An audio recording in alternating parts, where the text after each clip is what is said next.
Saudi আরবে তাবলিগ জামাত বর্তমানে নিষিদ্ধ করা হচ্ছে। তাবলিগ জামাতের কথা কইলেন, ইখওয়ানের কথা তো কইলেন না, জামাত ইসলামের কথা তো কইলেন না। এগুলো তো আরো আগে ধরেই সেখানে নিষেধ। মায়ের সে মাসির দরদ।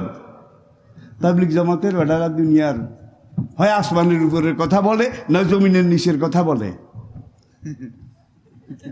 আগের দুই গ্রুপকে সৌদি আরব না পুরো মধ্যপ্রাচ্যে যেইভাবে ব্যান করা হয়েছে, বেআইনি করা হয়েছে, এর পিছনে দাজ্জালি শক্তি ইহুদি কাজ করতেছে। Islamic voice, follow Islam as your lifestyle. শুরুতে আমি আমাদের স্রষ্টা, আমাদের দ্রষ্টা, আমাদের সৃষ্টিকর্তা, আমাদের পালনকর্তা, আমাদের হায়াত দাতা, আমাদের জীবন দাতা, আমাদের মৃত্যুদাতা,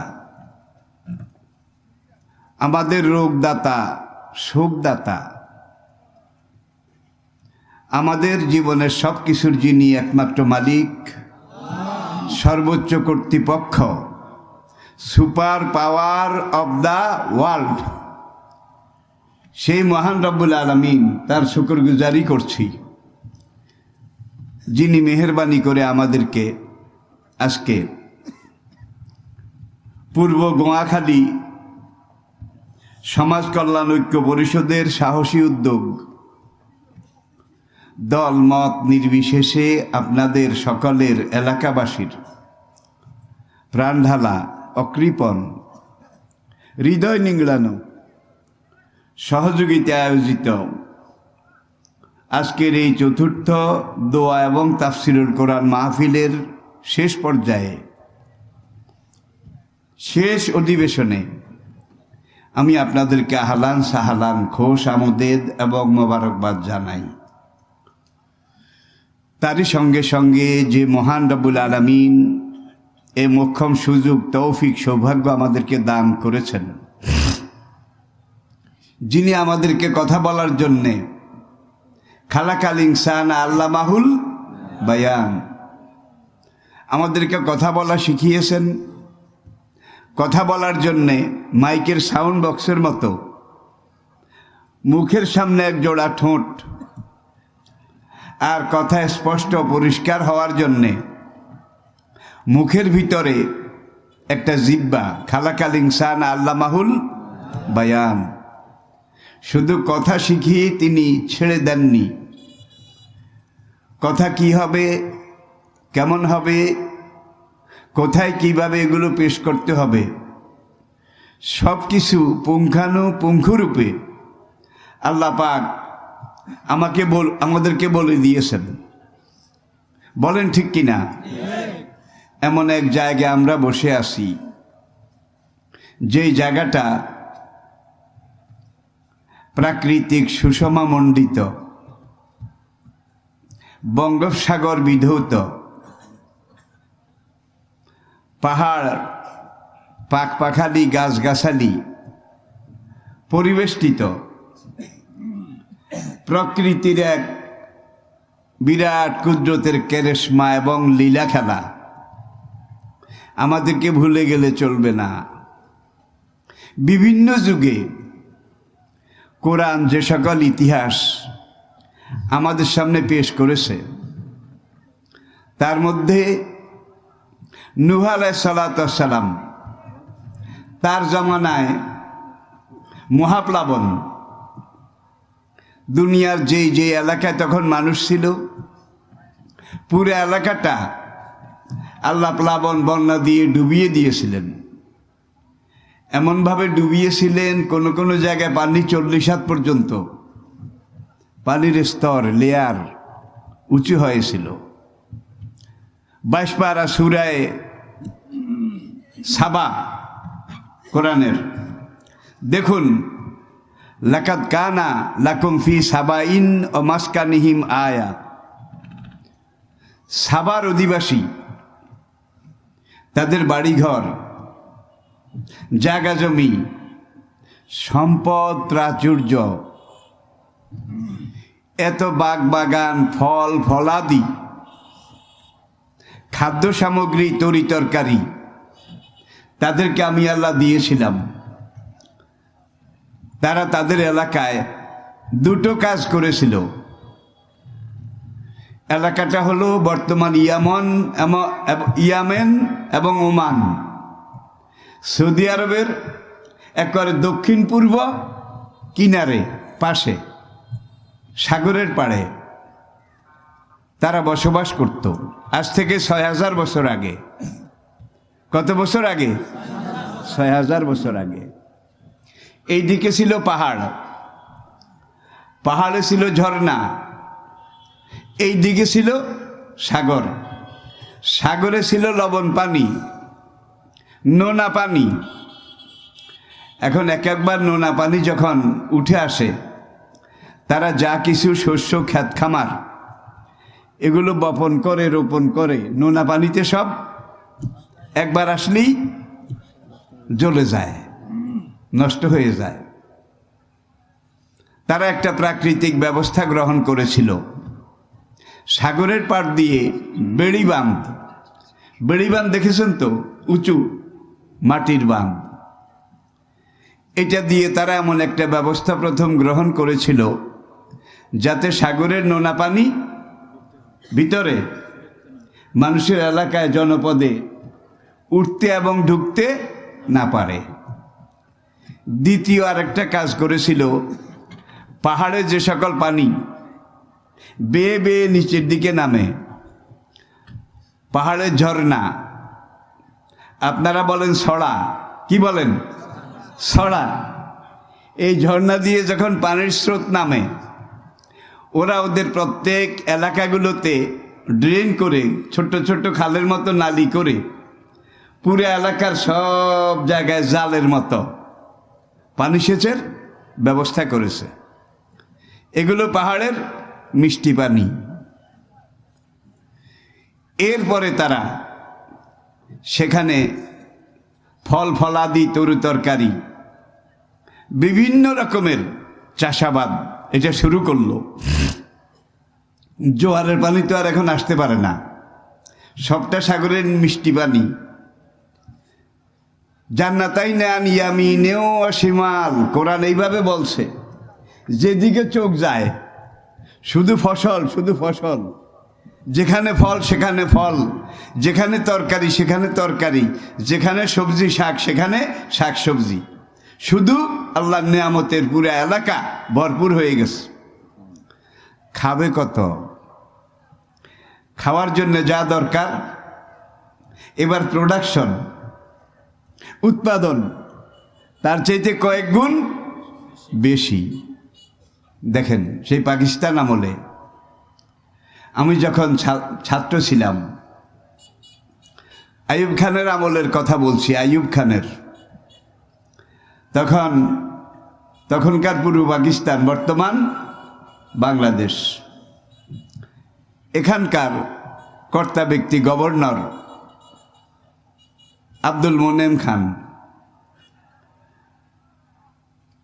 রায়পুর আলিয়া মাদ্রাসার সামনে জনসভা করতেছিলেন। বক্তব্যের এক পর্যায়ে বললেন, পূর্ব পাকিস্তানে মানুষ যেভাবে বাড়তেছে, আগামী 20 বছর পরে এখানে সোনা দিয়েও দানা কিনতে পাওয়া যাবে না, সোনা দিয়েও দানা কিনতে পাওয়া যাবে না। কথাটা আমার একটু লাগলো, জিজ্ঞাসা করতে পারি না? সেনাবাহিনী আছে, পুলিশ আছে, বুঝেন তো, কত রকমের কত নামের লাঠিয়াল প্রতিরোধ।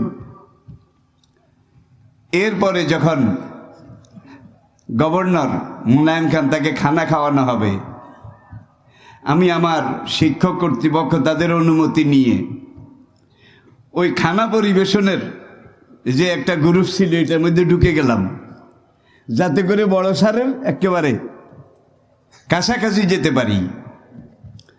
আবার তখন আমি দক্ষিণাঞ্চলের তখন সর্বশ্রেষ্ঠ আলিয়া মাদ্রাসা, সেই মাদ্রাসার ছাত্র সংসদের আমি নির্বাচিত ভিপি ছিলাম। এই দিক থেকেও আমার একটা অগ্রগামিতা ছিল। খানা মাঝামাঝি হয়ে আসছে। তা আমি ওর বললাম, স্যার 20 বছর পরে তো সোনা দিয়াও দানা পাওয়া যাবে না, এই জনপদ সেই জনপদ, আজকে একটু বেশি করে খেয়ে নেন, কারণ দিন যত যায় খানার দাম সোনার চেয়ে বেড়ে যায়। এটাই আপনাদের ফিলোসফি, দর্শন। কতক্ষণ আমার দিকে চেয়েছিল এইভাবে, বলে যে এই ছেলেটা কে? তখন আমাদের প্রিন্সিপাল সাহেব পাশে দাঁড়িয়েছিলেন, মাদ্রাসা ছাত্র সংসদের ভিপি। খান সাহেব এবার একটা কথাও বলল না। ভিপি মানি যে অসংখ্য অগণিত ছাত্র, এদের আমি প্রতিনিধিত্ব করি।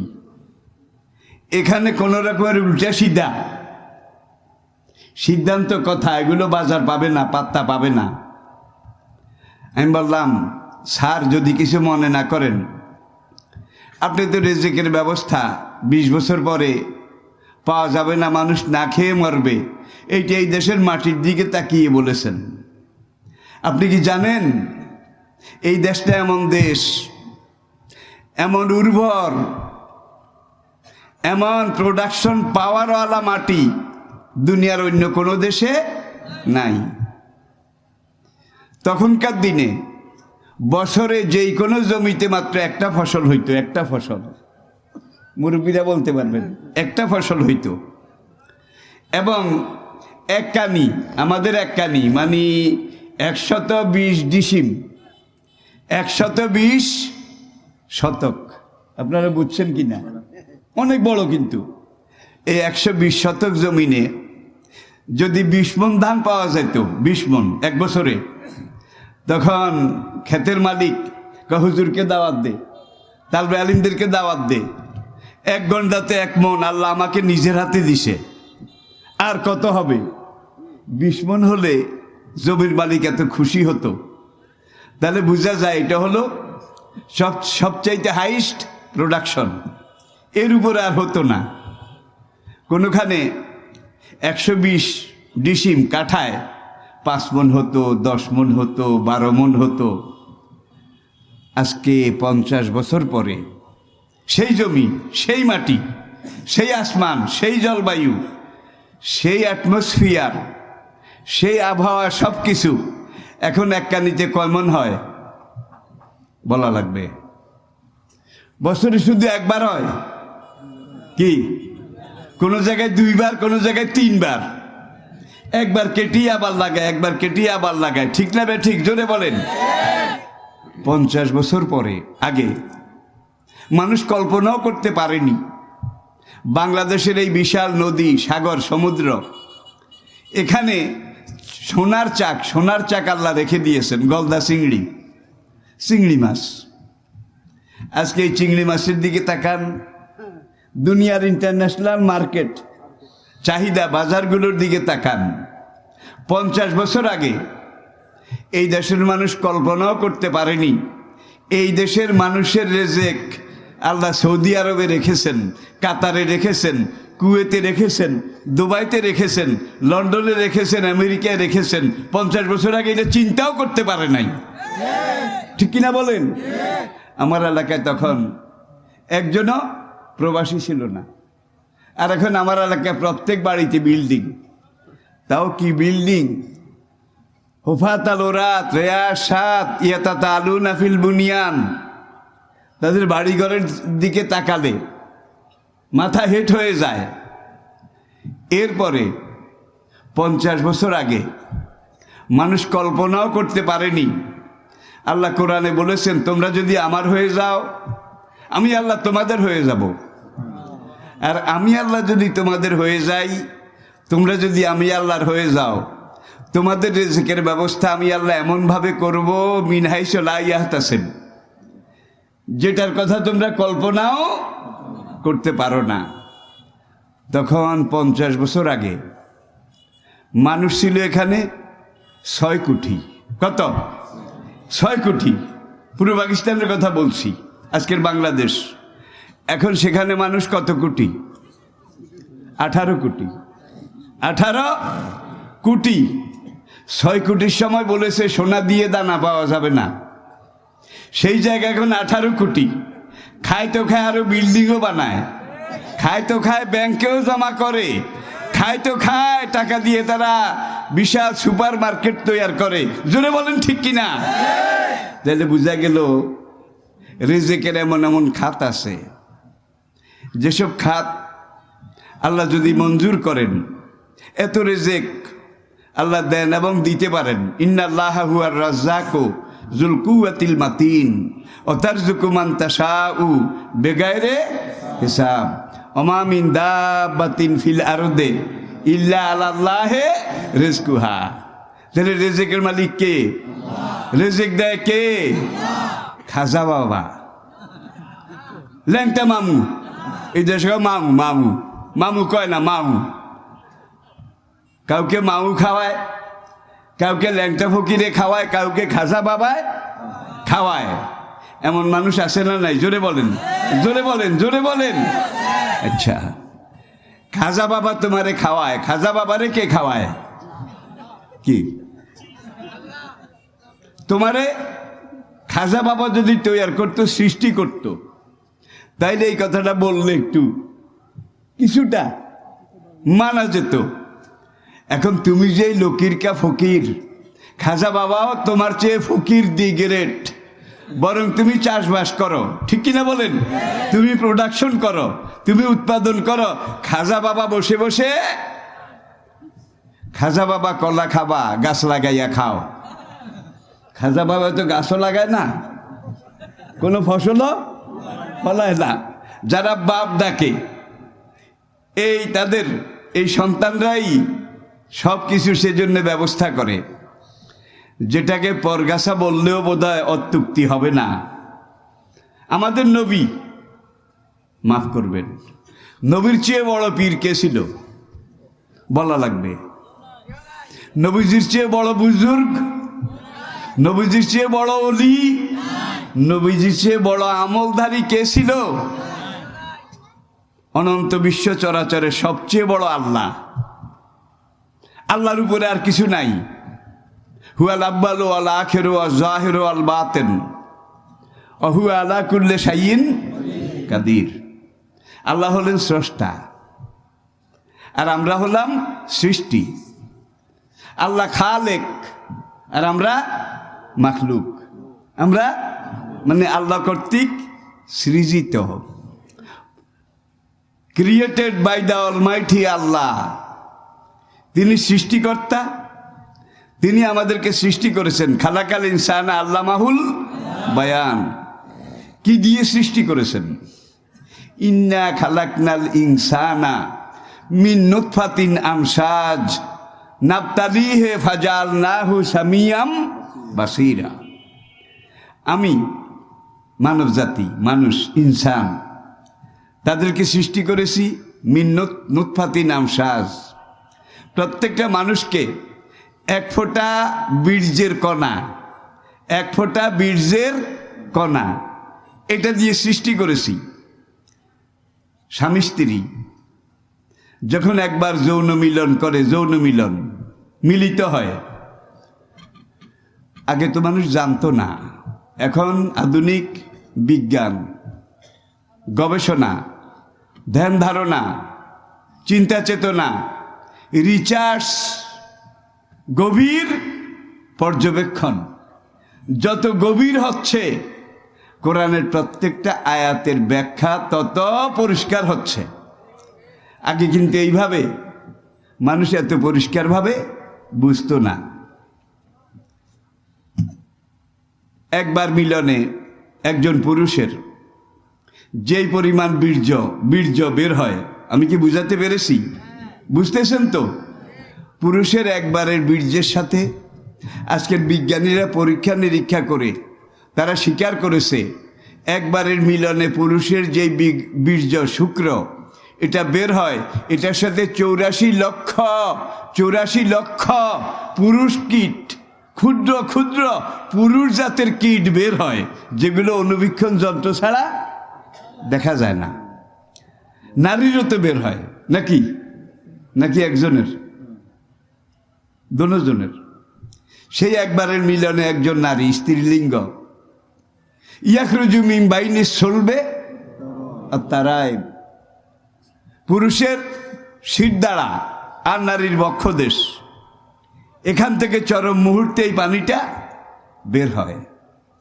একজন নারীর একবারে যেই পানি বের হয়, এটার সাথে 34,000 ডিম্বাণু বের হয়। পুরুষের বের হয় 80 লক্ষ শুক্রাণু, আর নারীর একবারে বীর্যে বের হয় 34,000 ডিম্বাণু।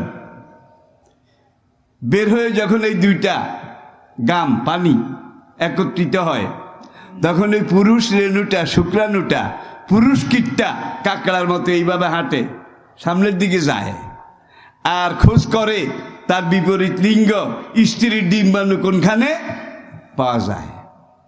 আবার ওই স্ত্রীর 34,000 থেকে যখন একটা ডিম্বাণু বের হয়, সে আবার এই গড়াগড়ি দিয়ে সামনের দিকে যায়, কোনখানে একটা পুরুষ সঙ্গী পাওয়া যায়। সাগরের পাড়ে কাঁকড়া দেখছেন না? কাঁকড়া আগে তো লাল কাঁকড়ায় ভরা ছিল, এখন কিন্তু আর নাই, যে দূর আমি জানি আর কি। তো এইভাবে হাঁটে, যখন একটা আরেকটার সাথে মুখামুখি হয়, যদি দোনোটা শুক্রকীট পুরুষের হয়, তাহলে একটা ডুমা দিয়ে আলাদা হয়ে যায়, কয় তোকে আমার দরকার নাই। আবার হাঁটতে হাঁটতে যখন স্ত্রীলিঙ্গ একটা পায়, তখন জড়িয়ে ধরে। অখালাকনাকুম আজওয়াজা, সুবহানাল্লাযী খালাকাল আজওয়াজা কুল্লাহা মিম্মা তুমবিতুল আরদ ওয়া মিন আনফুসিহিম ওয়া মিম্মা লা ইয়ালামুন। শুধু মানুষ নয়, গরু ছাগলেরও তো এরকম নাকি? গাছগাছালি, পাখ পাখালি, ওদের জীবনপঞ্জি সেটা আলাদা। আমাদের জানা মতো যত পশু আছে, পাখি আছে, সরীসৃপ আছে, গুইসাপ আছে, সাপ আছে, বেজি আছে, নেউলে আছে, সব কিছুর মধ্যে কিন্তু এই সেক্সুয়াল পাওয়ার এবং পুলিঙ্গ স্ত্রীলিঙ্গ আছে। আজ থেকে কয়েক বছর আগে রাশিয়ার উত্তরাঞ্চলে শীত প্রধান একটা এলাকা, যেখানে শীতকালে মানুষ বাস করতে পারে না, সেখানকার পরিযায়ী পাখিগুলো অগ্রহায়ণ মাস হলেই সেখান থেকে হিজরত করে দক্ষিণ দিকে আসে, কারণ দক্ষিণ দিকে শীত কম। এসে আমাদের সাগরে টাগরে শীতকালে সিলেটের হাওর বাওর এগুলো পাখিতে ভরে যায়। ওরা পিকনিক করতে যেরকম আসে আর কি, গ্রুপ বেঁধে, জটলা বেঁধে এখানে আসে। ওদের মধ্যেও নর নারী আছে, কিন্তু দেখা গেছে সাইবেরিয়া অঞ্চলে একটা পাখি, যদিও দুর্লভ, পাখিটার নাম কোকনাস পাখি। কোকনাস নামটা মনে রাখবেন, কোকনাস পাখি। এই পাখিটা 60 থেকে 80 বছর পর্যন্ত বাঁচে। বিজ্ঞানীরা আধুনিক চিন্তা চেতনা দ্বারা পরীক্ষা করে দেখেছে এই একটা পাখি পাওয়া গেছে যেটার স্ত্রীলিঙ্গ নাই। এই পাখিটা পুরুষও নয়, কি নারীও নয়, পুলিঙ্গও নয়, স্ত্রীলিঙ্গও নয়। সব পাখি হাঁটে জোড়ায় জোড়ায়, আর ওরা হাঁটে একা একা, কারণ বিপরীত লিঙ্গ নাই। বয়স যখন 60 বছর পার হয়, তখন ওই পাখিটা ব্যস্ত হয়ে যায়, একটা বাসা খড়কুটা দিয়ে একটা বাসা বানাবে। যৌবন গেল, শিশুকাল গেল, জীবনের এক পর্যায়ে পেল, এখন বুড়াকালে কি বাড়িঘর বানাবার জন্যে সে ব্যস্ত, বেহাল বেকারার হয়ে যায়। তখন বিভিন্ন পাহাড় থেকে, জঙ্গল থেকে শুকনো ডালা, শুকনো গাছের পাতা এগুলো এনে আরেকটা মরা গাছের ভিতরে খোড়ল তৈরি করে। খোড়ল দেখছেন, ঠোঁট দিয়ে গর্ত, মরা শুকনো গাছের ভিতরে গর্ত তৈরি করে। গর্ত তৈরি করে সেখানে গর্তের ভিতরে বাসাটা বানায় ওখানে বসে।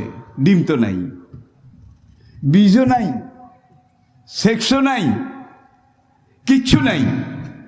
সেখানে 40 দিন বসে থাকে একাধারে। এরপরে সে তার নিজের জগতে ঢুকে একটা ডাক আরম্ভ করে, একটা করুণ ডাক, বিরহের ডাক।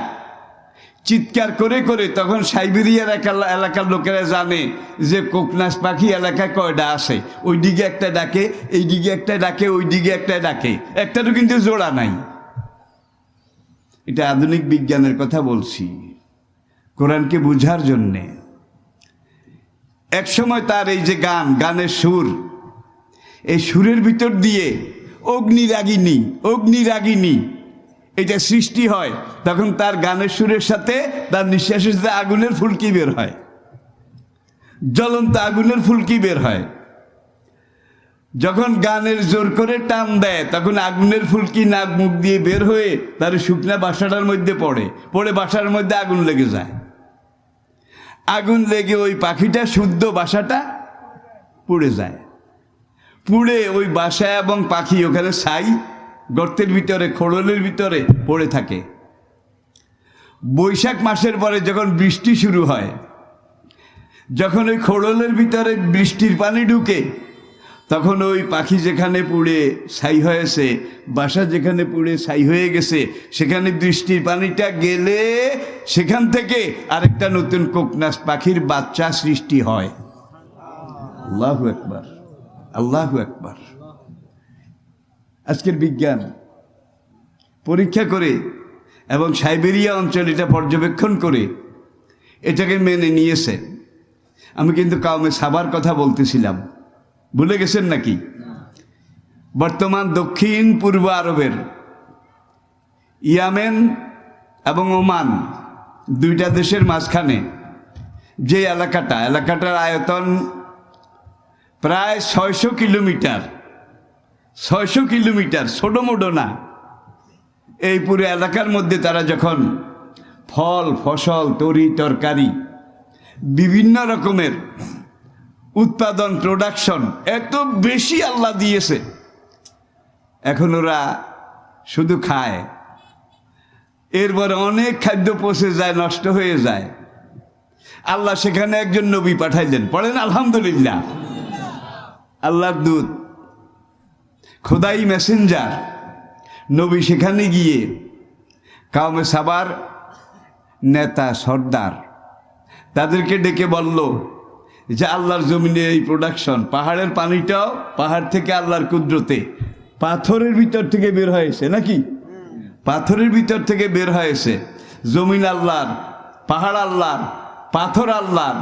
এখন এখান দিয়ে তোমাদের এই যে শেষ প্রকল্প তোমরা করেছ, এখন সেখানে এত এত নেয়ামত, ফসল তোমরা খেয়ে তো শেষ করতে পারো না। ওয়াতু হাক্কাহু ইয়ামা হেসাদিহি, এই ফসল যেদিন কাটবে, ক্ষেতের ফসল তুলবে, আল্লাহর নির্দেশ হলো এখান থেকে ফসলের একটা অংশ 20 মনে 1 মন, 10 মনে 1 মন, একটা হলো ওসর, আরেকটা এসরুন।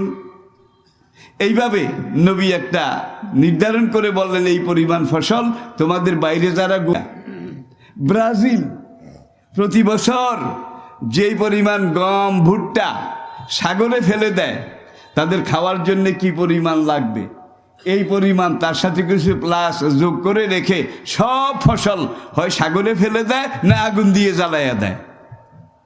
কেন দেয়? এগুলা যদি উদ্ধৃত থাকে, বেশি হয়, তাহলে মার্কেটে দাম কমে যাবে। দাম কমে গেলে আমাদের লাভ কমে যাবে। এই জন্য কেউ আগুন দিয়ে জ্বালায়, কেউ পানিতে ডুবিয়ে ফেলে। কিন্তু আল্লাহ আপনাকে এই ফসল দিয়েছেন খাওয়ার জন্য, আল্লাহ এটা হুকুম দিয়েছেন, পানিতে ডুবিয়ে দেওয়ার জন্য আল্লাহ পারমিশন দেননি, ঠিক কিনা বলেন? আগুন দিয়ে জ্বালাবার অনুমতি বোধহয় দিছে। আল্লাহর মাটিতে ফসল হয়েছে, আল্লাহর পানিতে ফসল হয়েছে। এখন তোমরা মার্কেট ক্রিয়েট করার জন্যে যেখানে 40 দিনের অতিরিক্ত এগুলাকে লুকিয়ে রাখা, পুঞ্জীভূত করে রাখা, জমা রাখা হারাম, সেখানে কেউ পানিতে ডুবিয়ে দিচ্ছে, আগুন দিয়ে জ্বালিয়ে দিচ্ছে। মার্কেটে, কমন মার্কেটে, ইন্টারন্যাশনাল মার্কেটে একটা ক্রাইসিস নাই নাই নাই। আর বাংলাদেশ এমন দেশ, যদি কয় লবণের দাম বাড়ছে, এই সঙ্গে সঙ্গে দেখবেন ঢাকার মানুষ, চিটাং মানুষ, যে কিনতে 1 কেজি সে কিনে 20 কেজি, ঠিক না বেঠিক? মার্কেটে গিয়ে এই খবর যখন ঢাকায় যায়, বাইরে সব রাস্তায় নেমে যায়, কারণ লবণের দাম বাড়তেছে। কোথায় জানি যায়, 1 কেজি আলা 20 কেজি, 20 কেজি আলা 40 কেজি কিনে আর রাখে। পেঁয়াজের দাম যখন বাড়ে তখন যে কিনবে 1 কেজি সে কিনে কমপক্ষে 10 কেজি। ঠিক না বে ঠিক? ঠিক না বে ঠিক? এরপরে এইভাবে করতে করতে তাও যদি এক দাম হইতো, এক রেট হইতো, একখানে লবণ 1 কেজি 20 টাকা, আর একখানে 80 টাকা। একই জেলা ঢাকার কারওয়ান বাজারে পেঁয়াজের কেজি 100 টাকা। ওই পেঁয়াজ যখন ওই কৃষি মার্কেট মোহাম্মদপুর সেখানে 200 টাকা। একই পেঁয়াজ এইটা আবার সদরঘাট এই মার্কেটে 300 টাকা। তাহলে বোঝা গেল এই বাজার কন্ট্রোল করার মতো কোনো মুরব্বী, কোনো কর্তৃপক্ষ নাই। আপনারা বিদেশে খবর নেন, সৌদি আরব, কুয়েত, কাতার, এখান থেকে শুরু করেন না, এগুলো মুসলিম দেশ। এরপরে আপনি America, Latin America, Germany, France, এই দেশগুলোর খবর নেন। আপনাদের উত্তর পূর্ব দিকে আপনারা খবর নেন যে দুনিয়ার অন্যান্য অমুসলিম দেশগুলো একেবারে এই সিঙ্গাপুর, মঙ্গোলিয়া, চায়না, রাশিয়া, এগুলো পার হয়ে প্রশান্ত মহাসাগরের কূলে গেলে দক্ষিণ কোরিয়া, জাপান, এগুলো বৌদ্ধ, কাফের। ওইসব দেশে দেখবেন দেশ যত বড় হোক পুরা দেশে এক জিনিস এক রেট। সেখানে 10 রকমের বাজার দর, 10 রকমের রেট একমাত্র বাংলাদেশে আছে, দুনিয়ার অন্য কোনো দেশে। এখন নবী বললেন কিছু জাকাত দাও, গরিব দুঃখীরে বাইরে পাঠাইয়া দাও, ওরা খাইয়া বাসুক। কষ্ট করলাম আমরা, বান দিলাম আমরা, নালা খাল কাটলাম আমরা, পানি দিলাম আমরা, আর তোমার আল্লাহ আমাদের তৈরি জিনিসের উপরে এখন ট্যাক্স বসাইতে আসছে। ট্যাক্স, তারা এটাকে ট্যাক্স বললো, জরিমানা। দেব না। নবী বললেন জমিন আল্লাহর, বীজ আল্লাহর, পাহাড় আল্লাহর, ঝর্ণাধারা আল্লাহর, পানি আল্লাহর। যেই মাথা খাটিয়ে বান দিছ, নালি কাটছ, এই ব্রেনটা মেড ইন ইন্ডিয়া। কি খবর নেন নাই বোধ হয়? এই মাথাতে 12 লক্ষ কোঠা আছে, 12 লক্ষ। মাথার মগজ চিনেন? মগজ এখান দিয়ে কাটেন, কেটে বাটিটারে উঠান, উঠাবার পরে যেই মগজটা পাবেন এইটার ওজন হইল 1500 গ্রাম। একজন মধ্যম বয়সী সুস্থ মানুষের মাথার মগজের ওজন 1400 গ্রাম, 1.5 কেজি। 1.5 কেজি। আধুনিক বিজ্ঞানীরা এই মাথার গিলু, মগজ, এটাকে গবেষণা করে স্বীকার করেছে একজন মানুষের এই যে 1500 গ্রাম একটা মগজ, এই মগজের ভিতরে 12 লক্ষ কোঠা আছে, কোঠা, সেল আছে। প্রত্যেকটা কোঠায় একটা নল আছে, একটা রগ আছে, একটা টিউব আছে। প্রত্যেকটা রগের সাথে আপনার হার্টের এখানে লাইন আছে, লিঙ্ক আছে, যোগাযোগ আছে, বাল্বের সাথে যোগাযোগ আছে, কিডনির সাথে যোগাযোগ আছে, প্রত্যেকটা পশমের গোড়ায় গোড়ায় যোগাযোগ আছে, আপনার এই নখগুলার গোড়ায় গোড়ায় যোগাযোগ আছে। ওই সেখান থেকে সাপ্লাই হয়, সাপ্লাই হয়ে খাল দিয়ে, নাল দিয়ে, শিরদাঁড়ার ভিতরে কিন্তু 3টা মোটা রগ আছে। মনে করেন পদ্মা, মেঘনা, তো তেঁতুলিয়া। কে বলেন কর্ণফুলির কথা তো কইলেন না, আমি দেশের মাঝখানের কথাটা বললাম আর কি। তাহলে শিরদাঁড়ার ভিতরে এই 12 লক্ষ রগকে একত্র করেছে, একত্র করে 3টা মোটা রগের ভিতরে ঢুকাইছে। ঢুকাইয়া এই গর্দানের পিছন দিক দিয়া 2 দিকে হাত দেন, 2 খান পাবেন। এই 2 খানের পরে কিন্তু ভিতরে আরেকখান আছে, মোট 3 খান। নিচের দিকে এসে এই 3টা রগ, একটা আপনার হার্টের সাথে গিয়ে জয়েন্ট হয়েছে, আরেকটা আপনার লিভারের সাথে গিয়ে জয়েন্ট হয়েছে, আরেকটা মোটা রগ আপনার কিডনির সাথে গিয়ে জয়েন্ট হয়েছে। এবং এই প্রত্যেকটা রগের সাথে ওই 12 লক্ষ চিকন চিকন খাল, চিকন চিকন খাল, নাল, ড্রেন, প্রত্যেকটার ভিতর দিয়ে এখানে আবার একটা ডায়নামো আছে, ঝক ঝক ঝক। কি হাত দিয়ে দেখেন না, ডায়নামোটা আছে। ডায়নামোটা যতক্ষণ চলে তখন এই রক্তটা, আপনি যে খানা খান, খাদ্য খান, এখান থেকে এই রক্তটা উৎপাদন হয়, ক্যালোরিটা উৎপাদন হয়, ভিটামিনটা উৎপাদন হয়। হওয়ার পরে এগুলা আপনার পাকস্থলিতে যায়, সেখানে যাওয়ার পরে ডাইলিউশন হয়, হজম হয়। আপনাদের অসুবিধা হয়? কঠিন হচ্ছে নাকি? ভাই জানা দরকার, কোরআন কেন বোঝা দরকার। এই কথাগুলো শুনলে আপনারা মানতে বাধ্য হবেন আল্লাহ আপনাকে কি দিয়েছেন। এরপরে আপনার এখানে এসে আপনার যে লিভারের নিচে আরেকটা জটিল অঙ্গ আছে, দুই পাশে দুইটা, একটা ডানে একটা বামে, এই দুইটার নাম হলো কিডনি। শোনেন নাই? সব শরীর সুস্থ আছে, মোটা আছে, ভালো আছে, কিন্তু কিডনি। আর একবার যদি একটা অঙ্গ একবার ডাউন হয়ে যায়, আজ পর্যন্ত দুনিয়ার সব ডাক্তার, কবিরাজ, বিশেষজ্ঞ চিকিৎসক তারা একত্র হয়ে কত চেষ্টা, কত কিছু করেছে, একটা অঙ্গ আজ পর্যন্ত মেরামত করতে পারে নাই। ডায়ালিসিস করে, এটা করে, সেটা করে, করার পরে কয়েকদিন যাওয়ার পরে দেখা যায় যেই ফাটা সেই ফাটা, যেই ভাঙ্গা সেই ভাঙ্গা, যেই ক্রাক সেই ক্রাক। কিন্তু আসল যেটা আল্লাহ সৃষ্টি করে আপনার এখানে দিয়েছিলেন নর্মাল, ঠিক কিনা বলেন?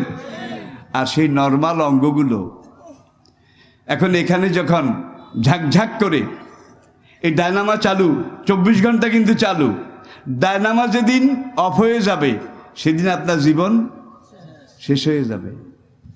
যতক্ষণ জীবন আছে, প্রাণের স্পন্দন আছে, ডায়নামা চলতেছে।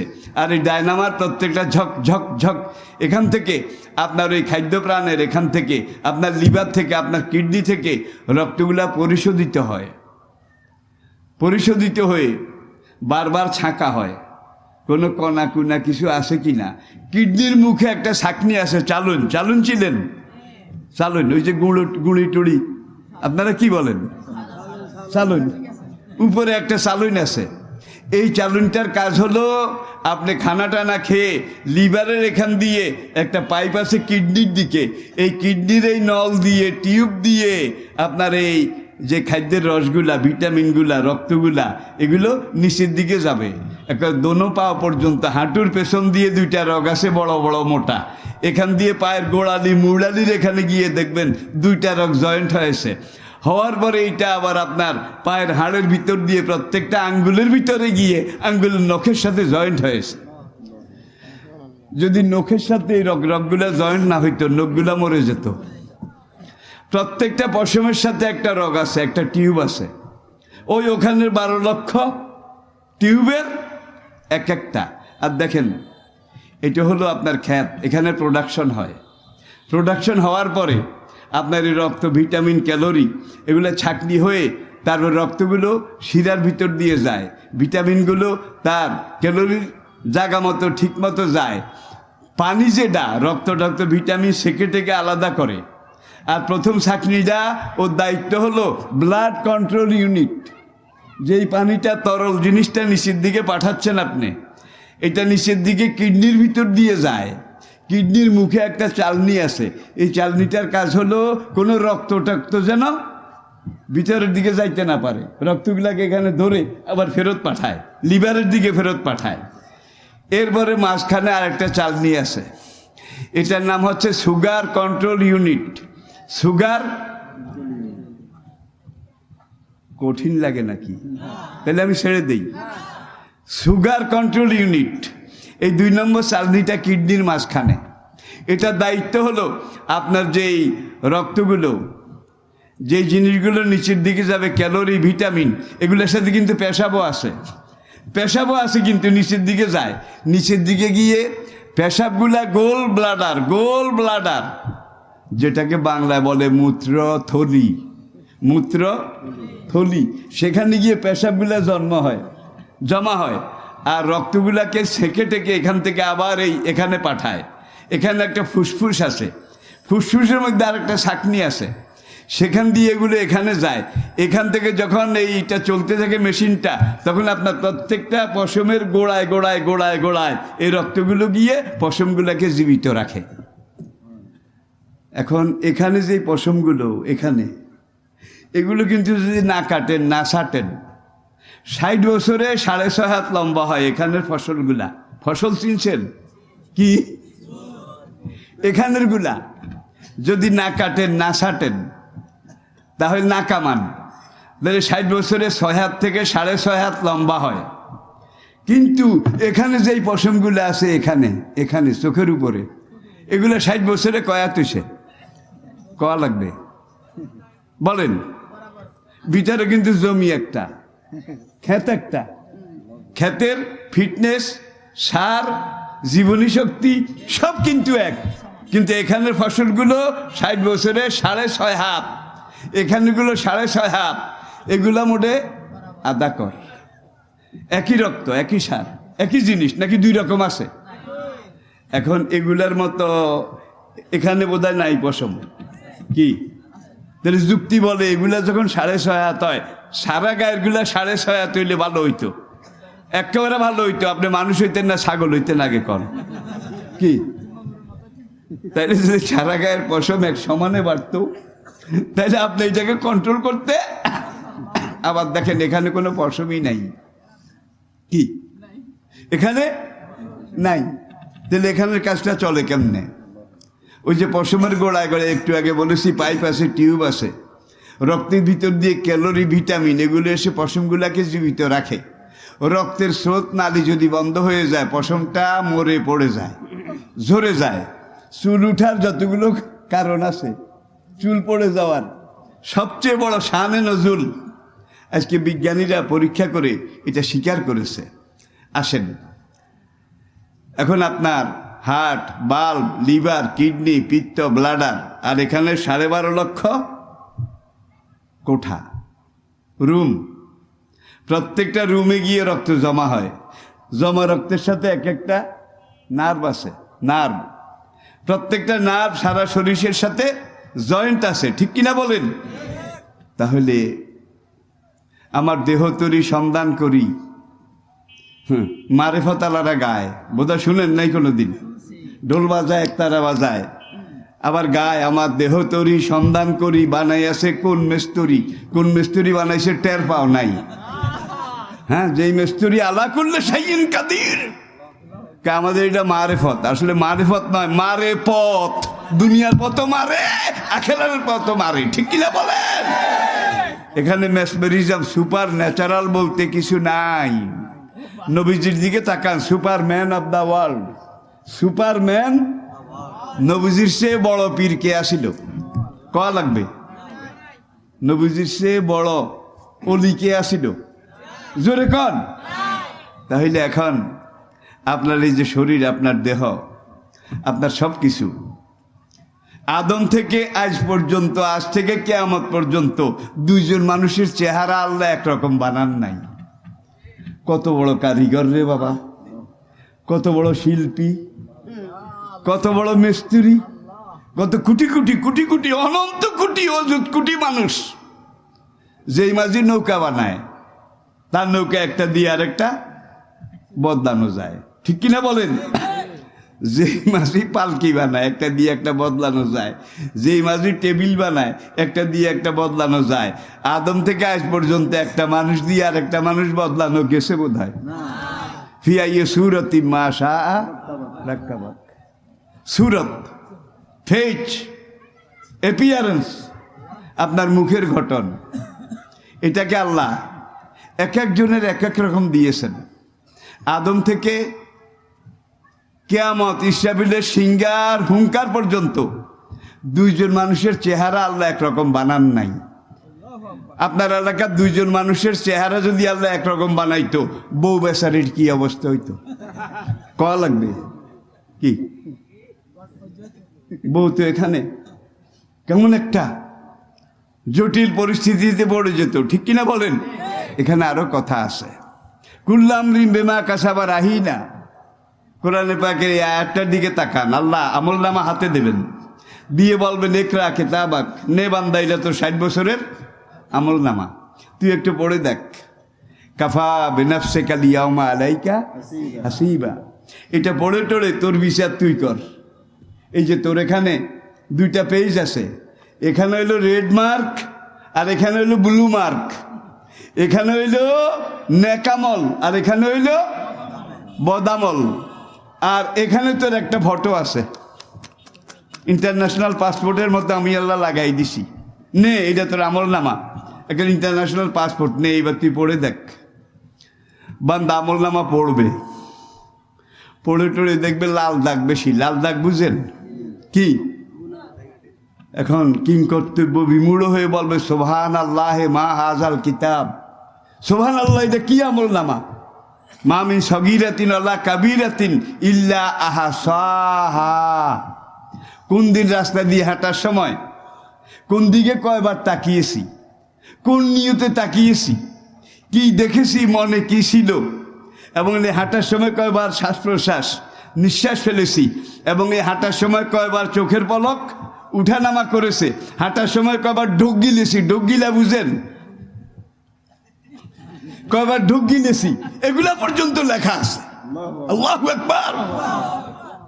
তো এই রাস্তা দিয়ে আরেকজনের মেয়ে যায়, তুই এখান দিয়া নাচসার কস কার মন জিরে বাজে রিনি ঝিনি ঝিনি, মনে হয় যেন তারে চিনি ও গো চিনি। ভূতে পাইছে, ভূতে কিলাইছে। দেখুন এই ধরনের টিজিং ইপটিজিং আজকে সমাজে আসে নাকি নাই? আসে নাকি নাই? আর হাদিসের মধ্যে নবীজি বলেছেন বিশ্ব সমাজে প্রাচীন গ্রিক সভ্যতা, খুব খেয়াল করবেন তা নইলে বুঝতে কষ্ট হবে। প্রাচীন গ্রিক সভ্যতা যখন আল্লাহর এই হুদুদুল্লাহ, তিলকা হুদুদুল্লাহ, আল্লাহর এই শরীয়ত সীমারেখা এটা লঙ্ঘন করেছে, গ্রিক সভ্যতাকে আল্লাহ জমিনের সাথে মিশাই দিয়েছে। এরপরে রোমান সভ্যতা, তারা যখন এইভাবে সীমা লঙ্ঘন করেছিল, আদর্শের পথ থেকে বিচ্যুত হয়ে গিয়েছিল, সেই রোমান সভ্যতার একটা অংশ আজকের ওই যে ইটালি ভূমধ্য সাগরের পাড়ে, যেখানে বিশুবিয়স আগ্নেয়গিরি, সেই এলাকার মানুষগুলো যখন একদিকে জেনা, আরেকদিকে বেহায়াপনা, সীমা লঙ্ঘনকারিতা, নাচ গান, কমে লুতের মতো পুং মৈথুন, সমমৈথুন, হোমোসেক্স, পুরুষে পুরুষে আকাম কুকাম, সীমা লঙ্ঘন যখন করলো, হাজার হাজার বছর পর্যন্ত পাশে সাগরের পাড়ে যে আগ্নেয়গিরিটা, এটা মৃত, কোনোদিন নিঃশ্বাস ফেলাইতে কেউ দেখেনি। একদিন রাতে, গভীর রাতে তারা সব ঘুমে, ওই আগ্নেয়গিরিটার উপরের চূড়া ধাম করে ফেটে গেল, ফেটে গিয়ে এটার মুখ দিয়ে গলিত পাথর, লাভা, গলিত ধাতু, এগুলো গল গল গল গল গল গল করে বুমি যেরকম করে বুমি বের হতে হতে হতে হতে পুরা পাম্পেই নগরী, পাম্পেই সেই ইটালির একটা বিশাল, যারা জেনা ব্যভিচার করেছিল, পুরো এলাকাটাকে এই গলিত পাথর, তরল পাথর, এখান থেকে আগুনে গলে গলে, আগ্নেয়গিরির ভিতরে আগুনে গলে গলে তারা 12 মিটার মাটির নিচে দাফন হয়ে গেছে।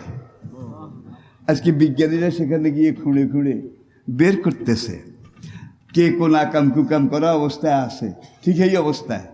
আর এই পাথরে এরা গিয়ে সিদ্ধ হয়ে মানব পাথর হয়ে গেছে, পচেও নাই, যে যেইভাবে আছে সে সেইভাবে আছে, করেছে হাজার বছর আগে, ধরা খাইছে আজকে এসে। লূত আলাইহিস সালামের কওম যেখানে ধ্বংস হয়েছে, আপনারা যান জর্ডান এবং ফিলিস্তিনের মাঝখানে যে এলাকাটার নাম ট্রান্স জর্ডান, তারা যখন সীমা লঙ্ঘন করেছিল, পুং মৈথুন, সমমৈথুন, হোমোসেক্স, খোদাদ্রোহিতার এই পর্যায়ে গিয়ে পৌঁছেছিল, আল্লাহ নবী লূতকে সেখানে পাঠাইলেন। এখন লূত যখন তাদেরকে নানানভাবে বুঝাইলেন, এখন সেখানকার সর্দার মাতব্য তারা এসে বলে, তুমি যখন নিজের এত পাক পবিত্র রাখতে চাও, তাইলে লানুক রেজান্নাকা ইয়া লূত মিন আরদিনা, আমরা আমাদের দেশ থেকে তোমার নাগরিকত্ব ক্যান্সেল করে তোমাকে অন্য দেশে পাঠিয়ে দেব। দেশটা ওদের বাবার তালুক, লূতের নাগরিকত্ব কি করবে? দেশ থেকে বের করে দেবে। এই থিওরি এই যুগেও বোধহয় আছে নাকি নাই? দেশ ত্যাগ, দেশে থাকতে দেবে না, পারবে না, দেওয়া হবে না, এটা আসে না নাই? জোরে কর। এরপরে নানানভাবে বুঝাইল, বুঝানোর পরেও তারা লুতকে গালাগালি গালমন্দ এগুলা করতে থাকলো। তাদের পাপ যখন একেবারে ম্যাচিউর বাতি হয়েছে বাতি, তখন আল্লাহ তাদের ধ্বংসের সিদ্ধান্ত নিলেন। একদিন বিকেলে দুইজন যুবক এই 12-14 বছর বয়সের অনুমান, অনিন্দ সুন্দর রূপের পিরামিড, যেমন সুন্দর উজ্জ্বল যুবক সেই যুগে আর কেউ দেখেনি। এই দুইজন যুবক একটু দূরে, 40 মাইল দূরে, যেখানে ইব্রাহিম আলাইহিস সালাম বাবায়ে কওম বাবায়ে মিল্লাত তিনি তাওহীদের দাওয়াত দিচ্ছেন, সেখান থেকে 40 কিলোমিটার দক্ষিণ পশ্চিম দিকে ট্রান্সজর্ডান এলাকায় ভাইয়ের বেটা লুত তাকে ইব্রাহিম আলাইহিস সালাম পাঠিয়েছিলেন যে তুমি ওই এলাকায় গিয়ে, ওরা আকাম কুকামে বড় বেড়ে গেছে, ওদেরকে একটু ওয়াজ করে টোরে দেখো লাইন করতে পারো কিনা। লুত ওয়াজ করলেন, বুঝালেন, তারা বুঝলো না। সীমা লঙ্ঘনকারিতার দিকে এগিয়ে গেল। ইব্রাহিম আলাইহিস সালামের বাড়িতে বিকালবেলা দুইজন মেহমান আসলো। ইব্রাহিম আলাইহিস সালাম দেখলেন, তখন মেহমানরা ইব্রাহিমকে সালাম দিলেন। ইব্রাহিম আবার কালু সালাম কালাম আসসালামু আলাইকুম ওয়া রাহমাতুল্লাহ। ইব্রাহিম আলাইহিস সালাম খুব মেহমান নওয়াজ ছিলেন, মেহমান ছাড়া খেতেন না। যখন দেখলেন দুইজন যুবক তরুণ বিদেশি মেহমান, ভিনদেশি, এর আগে তাদেরকে কেউ এই দেশে দেখেনি, তিনি একটা গরুর বাছুর জবাই করলেন। এটা চামড়া খুলে এটাকে আলাদা একবার ভুনা কাবাব করলেন। কাবাব করে একটা দস্তরখানের মধ্যে মেহমানদের জন্য রেখে কোরআন বলছে বেওজলিন হানিন, হ্যাঁ, একটা ভাজা ভুনা গরুর বাছুর কাবাব তৈয়ার করে এখন মেহমানদের সামনে দিলেন। ইব্রাহিম নিজেও বসলেন। এখন ইব্রাহিম আলাইহিস সালাম হাত দিয়ে খানা শুরু করবেন। মেহমানদেরকে বলে দেন আপনারাও লন। দুইজনের একজনে কয় আমরা তো খাই না। ফাও জাসাফি নফসিহি খিফা, ইব্রাহিমের মনে একটা ভয় ঢুকলো, খায় না, তাইলে এরা বোধহয় মানুষ না, এটা ন্যাচারাল না সুপার ন্যাচারাল, স্বাভাবিক না অস্বাভাবিক। খাও না তাহলে তোমরা কারা? কাইন্না উরসিলনা ইলা কওমিন মুজরিমিন, আপনার এখান থেকে 40 কিলোমিটার দূরে ভাইরবেলা লুতের যেখানে পাঠাইছেন, ওই এলাকার মানুষরা বড় সীমা ছাড়াই গেছে। লুত যতই বুঝাইছে ওরা বুঝে আসে না। ভাই আমরা যতই ওয়াজ করি, আমরা ওয়াজ করে যাচ্ছি, আমরা করে যাব, ওয়াজ করা আমাদের দায়িত্ব, কিন্তু ওয়াজ বুঝে আমল করা সেটা আপনাদের দায়িত্ব, ঠিক কিনা বলেন? বুঝে নেবেন, আমল করবেন, কাজে লাগবে। আলেমরা নিজের কথা বলে নাকি? কোরআনের কথা, হাদিসের কথা, দ্বীনের কথা এগুলোই তো বলে, নাকি অন্য কিছু বলে? সব ওয়াজের মূল সব কিছু হলো কোরআন, কোরআনের পরে হাদিস। এখন ইব্রাহিম আলাইহিস সালাম জিজ্ঞাসা করলেন তাহলে আপনারা কোথায় যাবেন? কাইন্না উরসিলনা ইলা কওমিন মুজরিমিন ইলা কওমি লুত, লুতের কওম, তাদেরকে সাইজ করার জন্য আল্লাহ আমাদেরকে পাঠাইছে। এখন ইব্রাহিম আলাইহিস সালাম কাইন্না ফিহিম লুতান, সেখানে তো আমার ভাইব্রাটা লুতও আছে, তার ব্যাপারে আল্লাহ সিদ্ধান্ত কি? এখন দুইজন যুবক তরুণ তারা বললেন যে আল্লাহ সিদ্ধান্ত হইল ওই কওমকে তুলাধুনা করার আগে লুত এবং তার সঙ্গে হাতে গোনা যেই কয়েকজন দিন ইসলাম কবুল করেছে তাদেরকে আমরা সেখান থেকে উদ্ধার করে সেফ এলাকায়, নিরাপদ এলাকায় আগে নিয়ে যাব। তারপরে যত পাপী গুনাহগার সীমালঙ্ঘনকারী তাদেরকে সাইজ করব। তারা চলে গেছে। লুতের বাড়িতে বসতে বসতে ফেরেশতাদের তো সময় লাগে না, কি এই সন্ধ্যা ঘন ঘন হয়ে গেছে। সন্ধ্যার পরে পরে এখন লুতের ঘর ঘেরাও করেছে একদল যুবক তরুণ, একদল বখাটে, হিরোইন, মদ, জুয়া, ফেন্সিডিল এগুলা খায়। আর কার মেয়ে কোথায় আসে, কোনখানে গেলে কার মেয়েকে শীষ দেওয়া যাবে, কার মেয়ের সামনে নাচা যাবে, গাওয়া যাবে, টিজিং করা যাবে। আছে না নাই? আপনাদের এলাকায় নাই? আছে? আচ্ছা। এরপরে এই একদল উচ্ছৃঙ্খল মানুষ তারা লুতের ঘরের দুয়ারে এসে বলে যে আমরা খবর পেয়েছি, খবরটা দিছে আসলে লুতের বউ, লুতের স্ত্রী, এইটাও কিন্তু ওই খারাপ মানুষের দলে। নবীর বউও হেদায়েত তার নসিব হয়নি, ঠিক কিনা বলেন? অনেক নবীর ব্যাপারে এই ধরনের ঘটনাও আছে, ঠিক কিনা বলেন? নূহ নবী হইয়া বোধহয় ছেলেরে নবুয়ত দিতে পারছে নাকি? পারছে? জোরে কন। বোধহয় নৌকা উঠাইতে পারছে, বোধহয় বাঁচাইতে পারছে। যখন পানি সীমা লঙ্ঘন করে তখন নূহ নৌকায় উঠে গেছে। লাম্মা তগাল মা উ হামাল না কমফিল জারিয়া। এখন ওই জারিয়া কেনান আর তার সাথে যেগুলো বেঈমান, পানি খালি গল গল করে বাড়ে, এই পাহাড়ের দিকে যা, পাহাড়ের দিকে যা, সব জাউরা যাইয়া পাহাড়ের টিলার উপরে উপরে উঠছে। নূহকে আয় আয়, এখনো সময় আছে, তোরা কালেমা পড়ে নে, আমার নৌকায় উঠ। কয় তোমার আল্লাহ এই পাহাড়ের টিলা ডুবাবার হ্যান্ডম তোমার আল্লাহ নাই। হ্যান্ডম বুঝেন? হ্যান্ডম যে দূর ডুবাইছে তোমার আল্লাহ জানি কদ্দুর পানি ধার উধার করছে। আল্লাহ বোধহয় পানি ধার উধার করছে কেন? এখন ওই কেনানো ডুবে, শত হইল বাপ, বাবার হৃদয় কেঁদে উঠল, কালা ইন্নি মিন আহলি।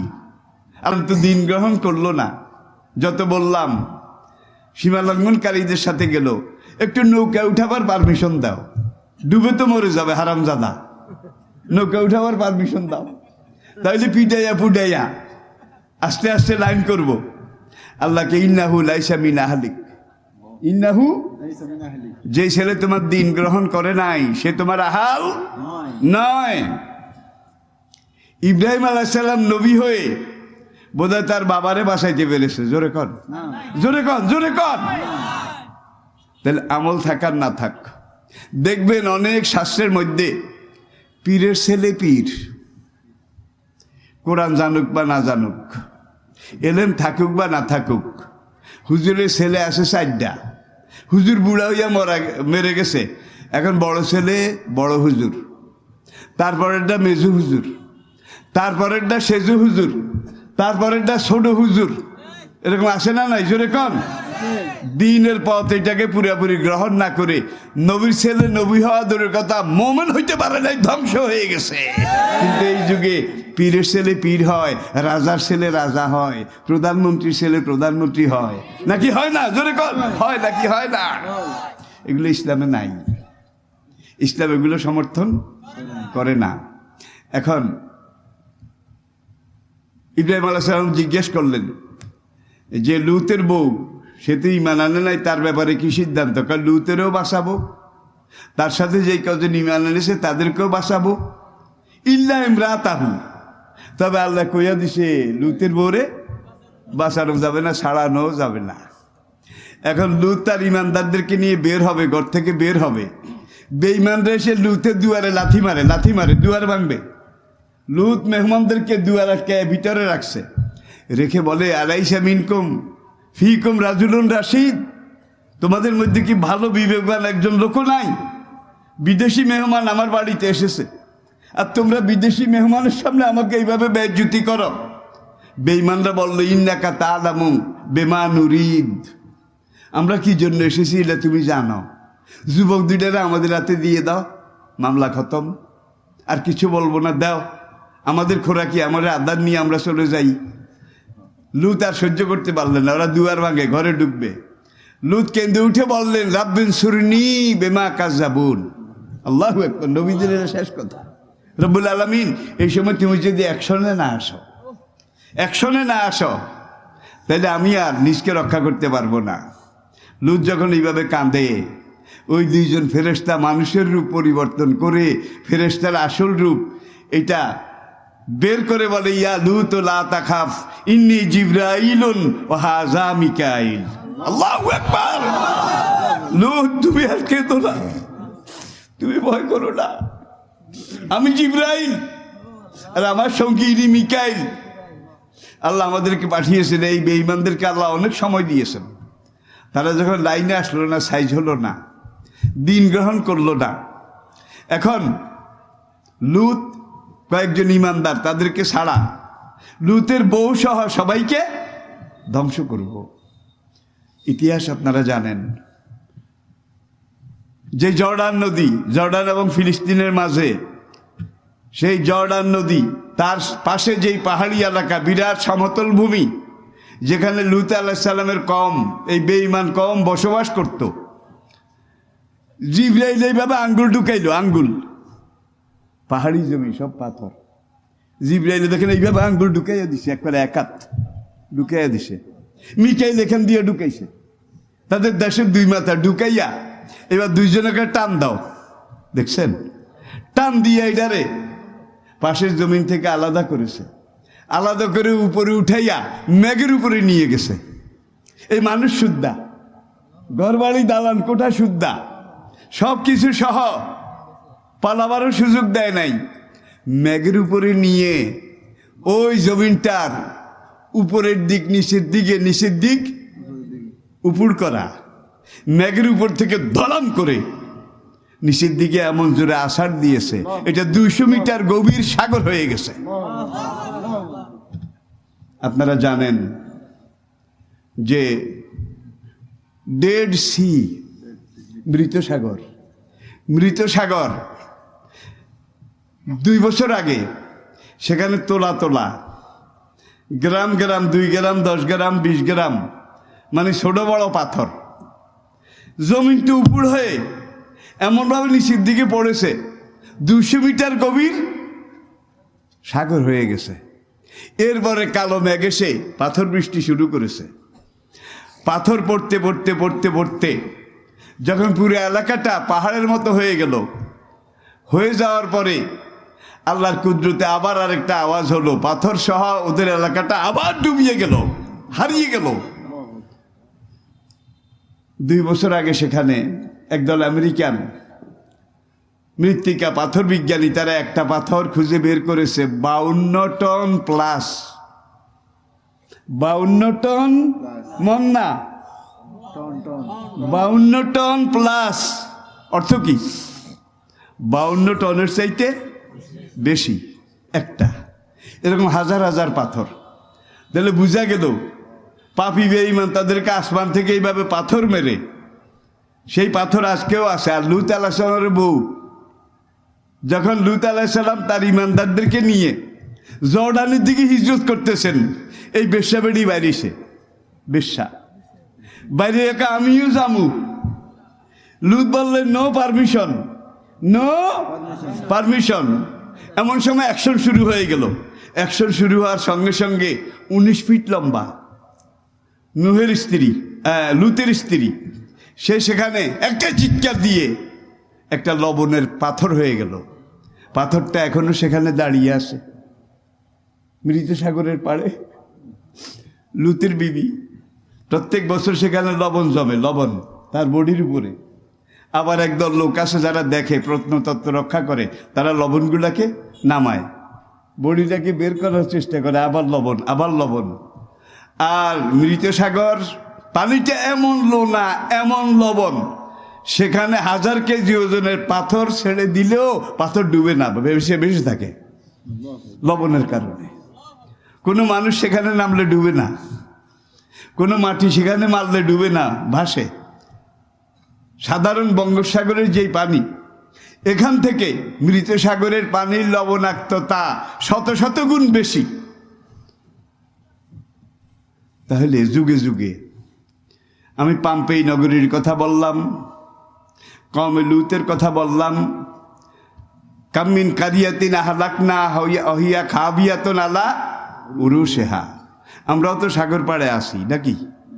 যদি আল্লাহর দিন মানি, আল্লাহকে জানি, আল্লাহর পথে হাঁটি, আল্লাহর পথে চলি, কওমে সাবা তাদেরকে যেইভাবে আল্লাহর নেয়ামত সম্পদ দিছিল আমাদেরকেও দেবে, ঠিক কিনা বলেন?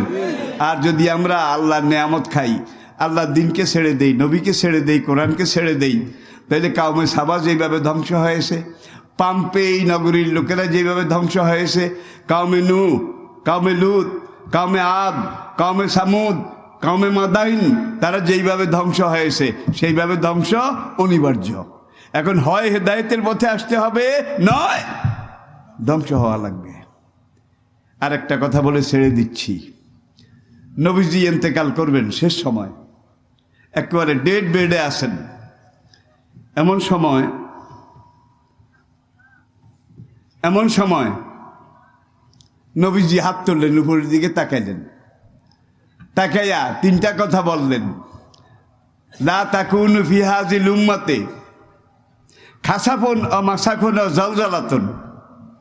আল্লাহ, আমি চলে যাওয়ার পরে কিয়ামত পর্যন্ত মুসলমান যারা আছে থাকবে, অমুসলমান যারা আছে অমুসলিম দেশ তারাও ইসলাম গ্রহণ করবে, এটাই আমি আশা করি। এর আগে জনপদে বিভিন্ন দেশে তুমি যেইভাবে ধ্বংস করেছ এইভাবে ধ্বংস করিও না। আল্লাহ বললেন, ঠিক আছে, সেইভাবে পাইকারি ধ্বংস করব না, তোকে মাঝে মাঝে কিছু ইন্ডা উন্ডা ঢিলা, যে আমি আসি, টায়ার্ড হই নাই, রিটায়ারও করি নাই, আমি আল্লাহ এখনো আগের মতো আসি নাকি বুড়ো হইয়া গেছি। আল্লাহ লাডিবর দিয়ে আনতে বোধ হয় নাকি গুজা হুয়াল আব্বালু ওল আখিরু ওয়াজ যাহিরু ওয়াল বাতিন আন্নাল কুওয়াতা লিল্লাহি জামিয়া। আগে যেমন ছিলেন এখনো তেমন আছেন, ঠিক কিনা বলেন? তাহলে 52 টন ওজনের পাথর আমাদের উপরে বোধহয় মেলাইতে পারবে না, জোরে কন। কিন্তু একটা কাম, ব্যারিকেড আছে।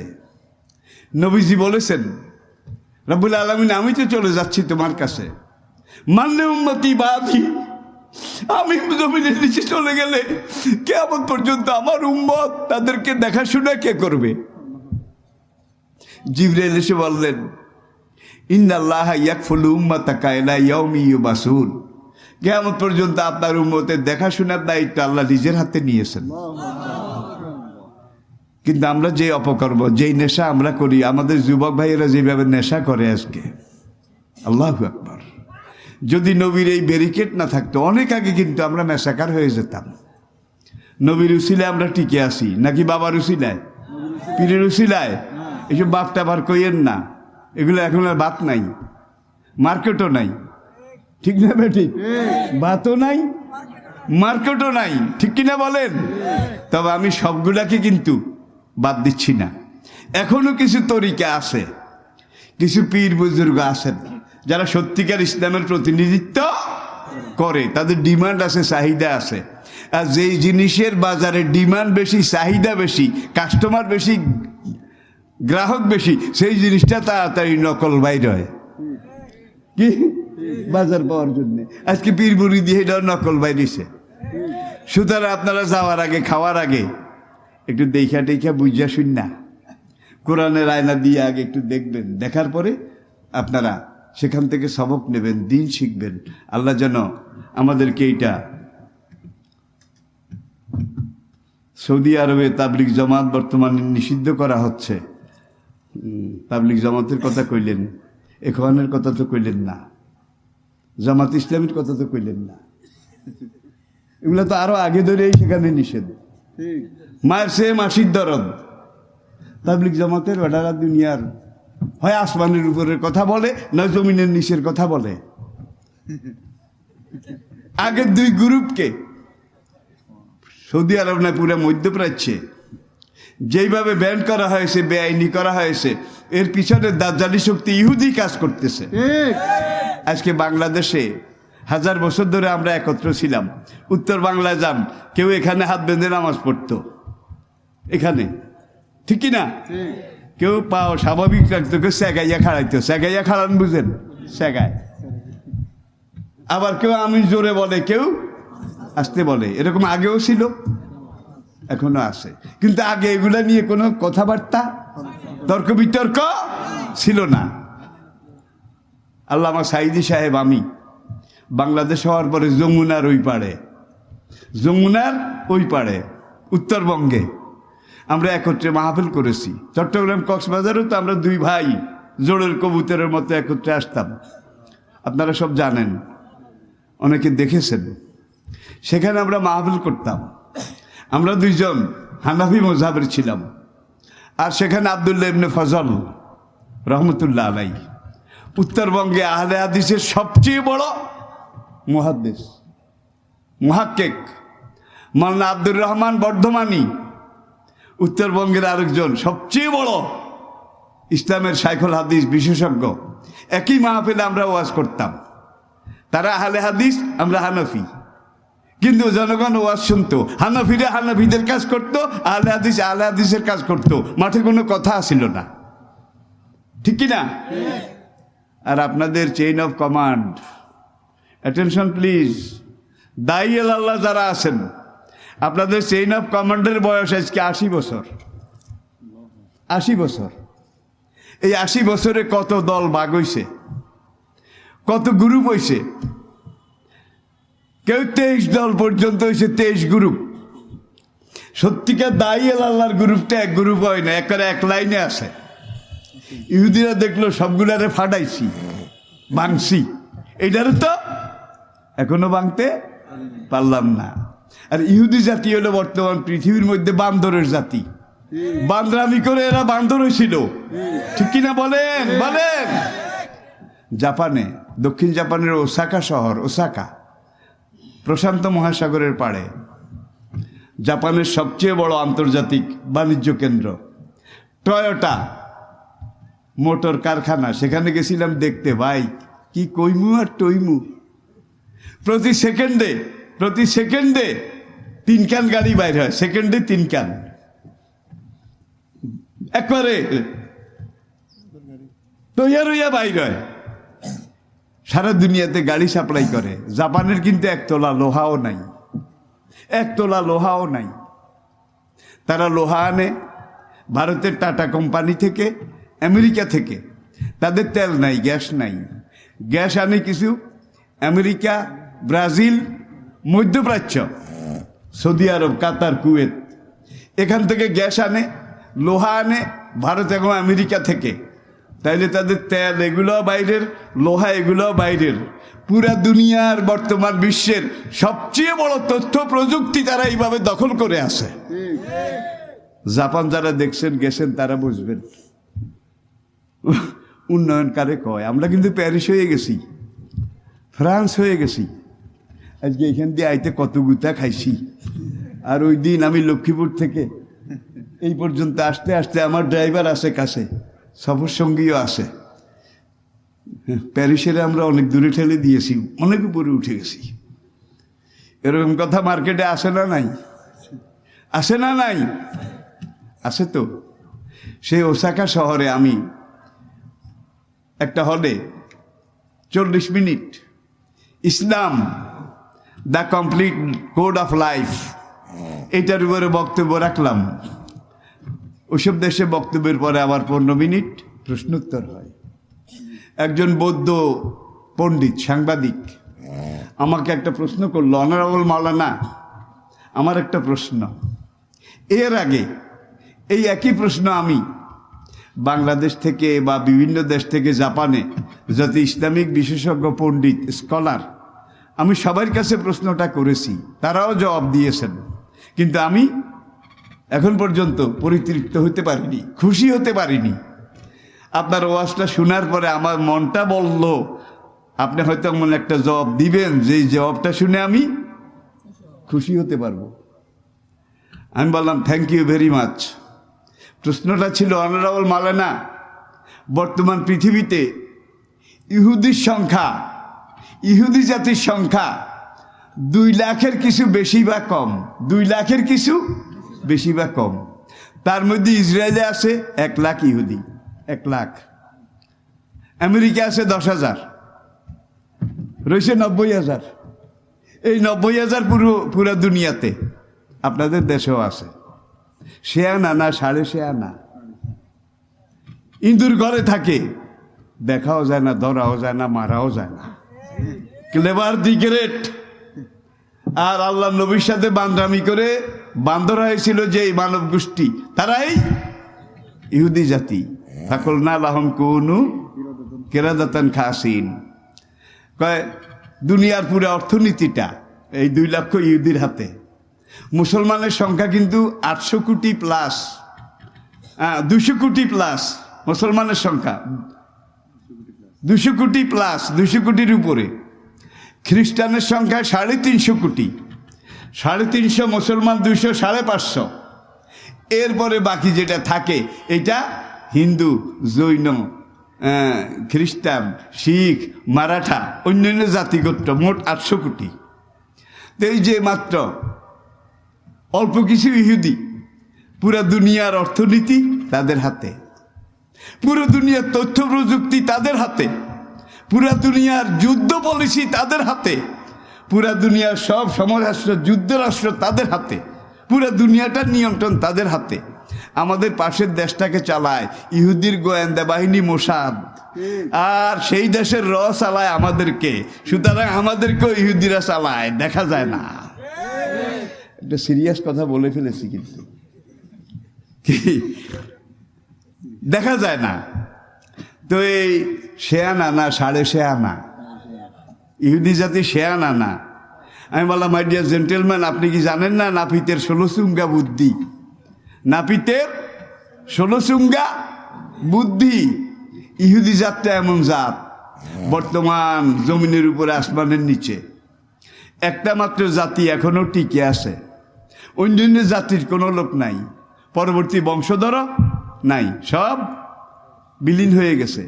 কিন্তু ইহুদি একমাত্র জাতি যারা আল্লাহ 2জন নবীর পিছনে 40 বছর পর্যন্ত ময়দানে বেহেশতের মানার সালুয়া, ওয়াজাল্লানা আলাইকুমুল গামামা ওয়া আনজালনা আলাইকুমুল মান্না। আল্লাহ খোটা দিছে, কত করে এই খাওয়াইছি, এই খাওয়াইয়া 40 বছর পালছি। আমি যদি আল্লাহ ব্যবস্থা না করতাম, ফেরাউনের ধুনা এটা খাইয়া যখন এখানে আসছিল, আর মধ্যপ্রাচ্যের রোদ, এই রোদ যখন তোদের উপরে 12 ঘন্টার রোদ যদি পড়তো, তাহলে সবগুলা লইট্টা সুটকি হইয়া যেত, লইট্টা সুটকি একদিনের রোদ্রে। আমি মেঘ দিয়া তাও বানাইয়া দিছি, ওয়াজাল্লানা আলাইকুমুল গামামা।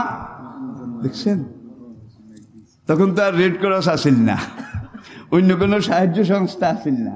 ডাইরেক্ট আমি আল্লাহ তোদেরকে এইভাবে হেফাজত করেছি, শেল্টার দিয়েছি। 40 বছর বেহেশতের মানা সালুয়া, বেহেশতে ফেরেশতারা তৈরি করত, রান্না করত। 70,000 বনি ইসরায়েলের জন্য 70,000 প্লেট ফেরেশতারা এনে ময়দানে লাইন দিয়ে মেজবানখানা দেখছেন তো, 70,000-এর জন্য 70,000 প্লেট প্রত্যেক দিন। রেডিমেড ফুড, ফ্রোজেন ফুড, বেস্টের ফুড 40 বছর খাইছে। ভাই, ইহুদি জাতিরা যে এত শেয়ানা, পুরা দুনিয়া কন্ট্রোল করে, নিয়ন্ত্রণ করে, তাদের বুজুর্গি না, ওই মানা সালুয়ার বুজুর্গি। বেহেশতের মানা সালুয়া যে খাইছে, আর বেহেশতি খানা যে মানুষের কিভাবে লালন করে, পালন করে, ধারণ করে, পুরা দুনিয়াকে কন্ট্রোল করে। যদিও ইমান নাই, কিন্তু মানা সালুয়া এখনো তাদের পেটে রক্তে একটু না একটু আসে, যার জন্য পুরা দুনিয়াটা ভদ্রলোক দাঁড়াই এখন এইভাবে, মানে হ্যাঁ, আজকে আমি আমার কথার জবাব পেয়েছি। দুনিয়ার কোনো পরিবেশ দিয়ে এগুলোর জবাব দেওয়া যাবে না। আল্লাহ পাক আমাদেরকে বোঝার তৌফিক দান করুন। 5 ওয়াক্ত নামাজ ঠিক মতো পড়বেন। সবাই রাজি আছেন? রাজি আছেন? বাচ্চাদেরকে কোরআন শিখাবেন, রাজি আছেন? মাদ্রাসায় বললে ভাত পায় না।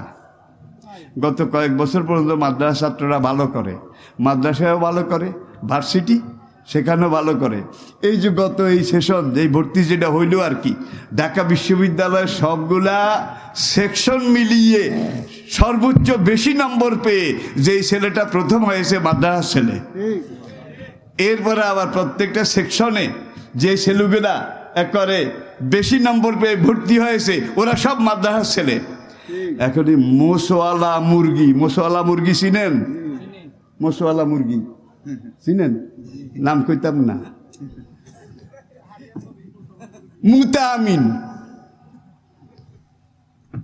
মুতা মামুন চিনেন? এই ধরনের একদম নাস্তিক বুদ্ধিজীবী, তাদের মাথা গরম হইয়া গেছে। মোল্লাগো লগে তো আর পালা গেল না। মাদ্রাসা ছেলেরা কিভাবে এইভাবে ফার্স্ট হইয়া গেল?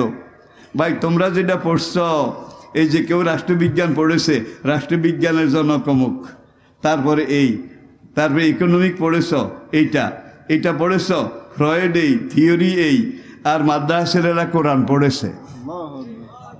মা ফাররাতনা ফিল কোরআনে, মিন শাই, এই কোরআন এমন কোরআন যেই কোরআনে আমি আল্লাহ দুনিয়ার সব এলেম রেখে দিয়েছি। এই কোরআন এমন কোরআন তিবিয়ানাল লিকুল্লি শাই। ভাই হাতি যদি দুই পাহাড়ের চিকন রাস্তার মাঝখান দিয়ে হাতি যদি কোনো রকম পার হইয়া যায়, লেজ দাঁড়ে বোধ হয় ভিন্নর টাই না আনা লাগে লেজ, নাকি হাতির লগে আসে? তাহলে কোরআন যারা শিখছে এটা হইল হাতি। হাতি হাতি যখন দুনিয়ার এখান দিয়ে পার হয়ে গেছে, এখন এই রাষ্ট্রনীতি, পররাষ্ট্রনীতি, অর্থনীতি, পলিটিক্যাল সায়েন্স এগুলো সব হাতির লেজ, এগুলো টেনে আনা লাগে না, হাতির সাথে চলে আসছে। যার জন্য মাদ্রাসা ছাত্ররা আজকে এত অগ্রগামী। বাচ্চাদেরকে মাদ্রাসায় পড়ান, কোরআন শিখান, হাদিস শিখান। সময় আসতেছে, বেশি দেরি নাই। এমন এক সময় আপনাদের সাথে কথা বলছি, যে সময় ইমাম মাহাদি আপনার বাড়ির দরজায়।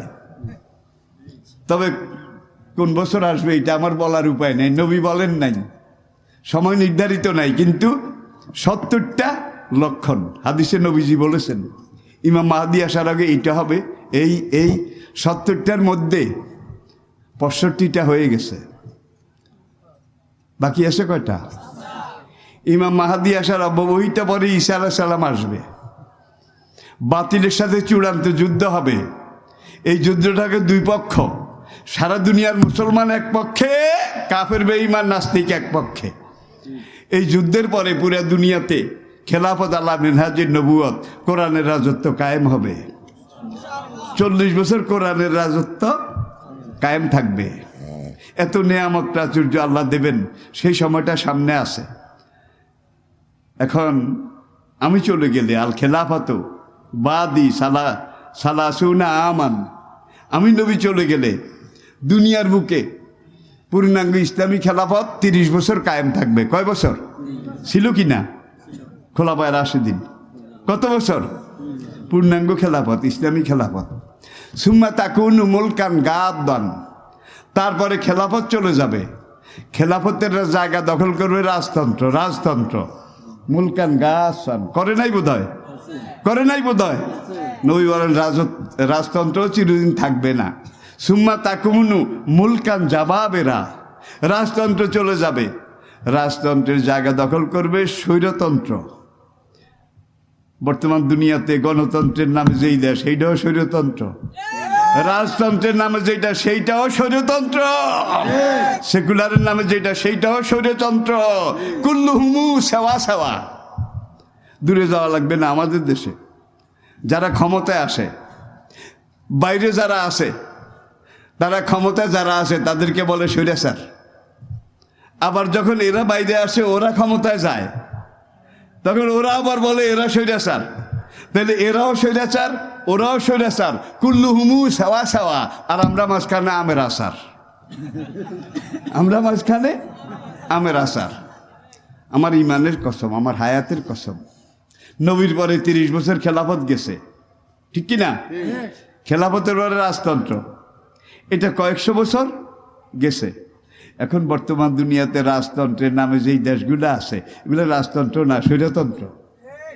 আর অন্যান্য যেগুলো আছে এগুলো স্বৈরতন্ত্র। নবী বলছে স্বৈরতন্ত্র এমন এক সময় আসবে, বিলীন নিশ্চিহ্ন হয়ে যাবে। স্বৈরাচারের জায়গায়, রাজতন্ত্রের জায়গায় পূর্ণাঙ্গ ইসলাম কায়েম হবে। স্বৈরাচার যাবে, ইসলাম আসবে। স্বৈরাচার বিদায় হবে, ইসলাম। নবীজির এই হাদিস বিশ্বাস করেন? করেন করেন। বর্তমান পৃথিবীতে স্বৈরাচার বেশি ভালো অবস্থায় নাই। স্বৈরাচারের সাকরাতুল মউত চলছে, জান কবজ হওয়ার অল্প বাকি আছে। আল্লাহর কসম, স্বৈরাচার যাবে, ইসলাম আসবে। বিশ্বাস করেন? করেন করেন। এখন আপনি যদি এখন ইসলাম কায়েমের পক্ষে কাজ করেন, দায়ী আল্লাহর পক্ষে কাজ করেন, জীবিত থাকতে ইসলাম দেখে যেতে পারেননি, বুঝার জন্য বলছি। আপনি চলে গেছেন, কিন্তু ইসলাম কিন্তু আসতেছে। হাসরের মাঠে দাঁড়ায় বলবেন, আমি যখন জীবিত ছিলাম ইসলামের পক্ষে কাজ করেছি, আমি তো একজন শেয়ার হোল্ডার, আমি তো একজন দিন কায়েমের পথের শেয়ার হোল্ডার। আল্লাহ বলবেন, আনাম আল্লাহু আলাইহিম মিনান নাবিয়িনা ওয়াস সিদ্দিকিনা ওয়াস শুহাদায়ে, যাও তাদের সাথে তোমরা এক লাইনে চলে যাও, তোমরা শেয়ার হোল্ডার। তাহলে যারা এইভাবে দিনের পক্ষে কাজ করে, তারা খোলাফায়ে রাশিদিন সাহাবাদের সঙ্গী হবে। হইতে রাজি আছেন? জোরে কন, আসেন আসেন, জোরে কন। আরেক দল আছে, তারাকে চাইছিলাম ইসলামের জন্য কিছু করব, দেশ খারাপ, সময় খারাপ, জান বাঁচান ফরজ। এরকম মুসলমান বোধহয় সমাজে নাই, জোরে কর। চাইছিলাম কিছু করব, কিন্তু দেশ খারাপ। এই তাহলে যারা দিনের পক্ষে কাজ করতেছে হোমল মোমেনুন, আর যারাকে চাইছিলাম করব পারি না, দেশ খারাপ, সময় খারাপ, হুমুল মুনাফিকুন। আর যারা ইসলামী আন্দোলনের বিরোধিতা করে তারা কাফেরুন। বর্তমান দুনিয়াতে 3 রকমের মানুষ আছে, হয় মোমেনুন, নয় কাফেরুন, নয় মুনাফিকুন। আল্লাহর কসম এই 3 রকমের বাইরে একজনও নাই। কি? একজনও নাই। আর কোরআনে এই 3 দলের নামে সূরা আছে। মোমেনদের নামে সূরায়ে মোমেনুন, কাফেরের নামে সূরায়ে কাফেরুন, মুনাফিকের নামে মুনাফিকুন। আছে না নাই? আল্লাহ তো সব সামনে তুলে ধরেছে। একটু দেখেন, জানেন, বুঝার চেষ্টা করেন। আল্লাহ তৌফিক